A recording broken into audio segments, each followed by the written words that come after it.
this was the first big dawn wall push. What'd you call it? The man killer. Yeah, the man killer, for sure.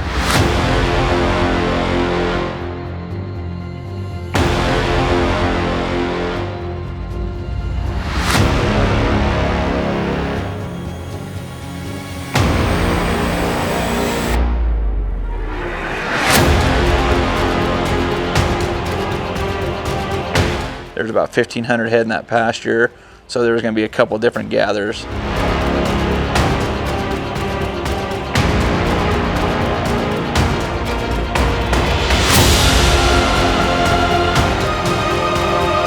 There was 2 different draws we were going to come out of with these cattle. Both ways were steep, to say the least. One was narrow and steep. Yeah. The other one was just steep.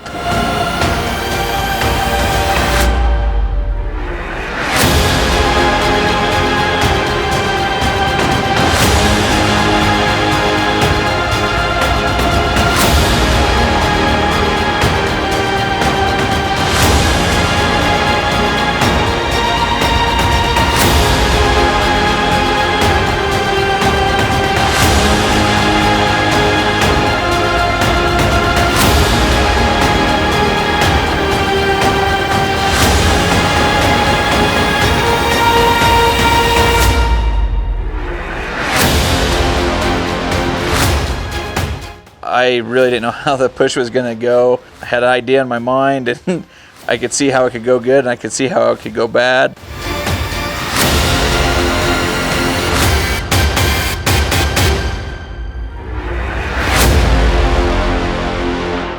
.4:30 breakfast and then out at daylight trying to get up there.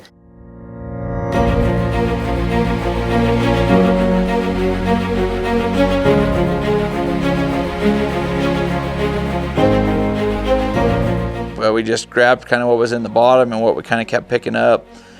Started everything into the base of that draw. You brought in extra help, right? Yeah, I had a friend of mine, Chris Regale, come. He'd been here a summer, so he kind of knew the place a little bit. It has phenomenal dogs, which is a huge asset in this deal. No doubt.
Right off the bat, realized, okay, we need to have somebody on the fence bending them to the left, need to have a guy a little bit further up there, just trying to figure out where to place guys, where them cattle were wanting to bleed out on us. Once we kind of got everything going, they lined up that canyon really good, I thought. We were strung out a long ways. Our leaders were at the top. We still had stuff almost to the bottom, which looked really good to me until our leaders died.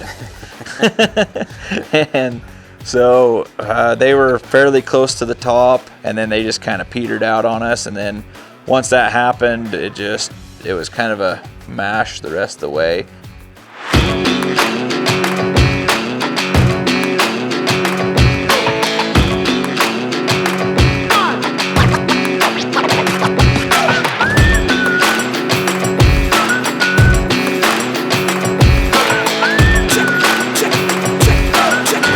The trail we kind of had picked that looked like it was going to be one of our best choices. The challenge of that is when they came up to that saddle, is there was a good trail and it was made from elk, but they would come up there and then they could drop right down into another bowl, and then they could have ended up right in the meadow where we just gathered them from. So that was making sure we had guys up on top, so when they hit the top of that ridge, which was, I mean, it couldn't have been 3 feet wide, that they would turn them and then head them towards the fence, and if they missed them, then we were just going to push them up and push them right back down. So that, just making sure that we had guys in the right spot, but then making sure those guys weren't in the way, so stuff still wanted to come to the top, because they kind of had to zigzag their way up there. The way we kind of angled those cattle up there, they were kind of headed the wrong way, and as soon as they hit the ridge, then they had to turn and head back to the west.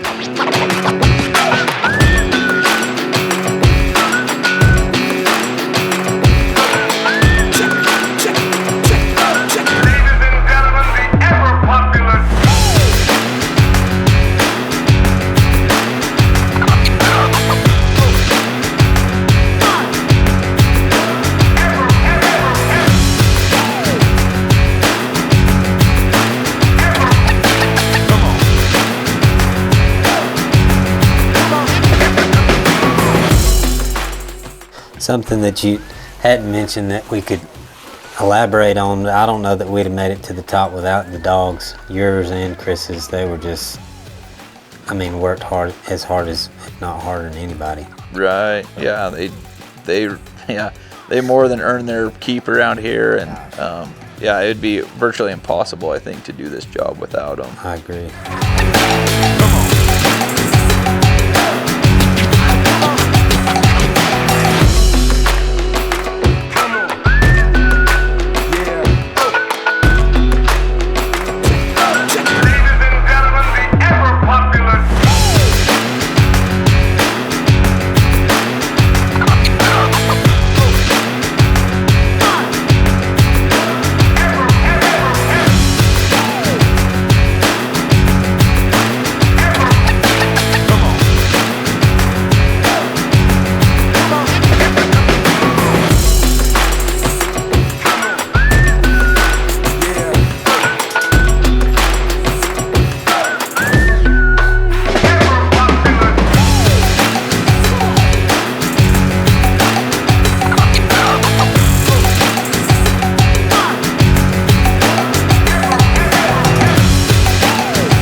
Yeah, and then once we hit the fence, we had cattle strung out for a long ways. Yeah. So that day we ended up going over the Don Wall with like 665 head. Yeah. And that was a pretty good wad of them to push up over there. It was a lot.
How's it gonna go today?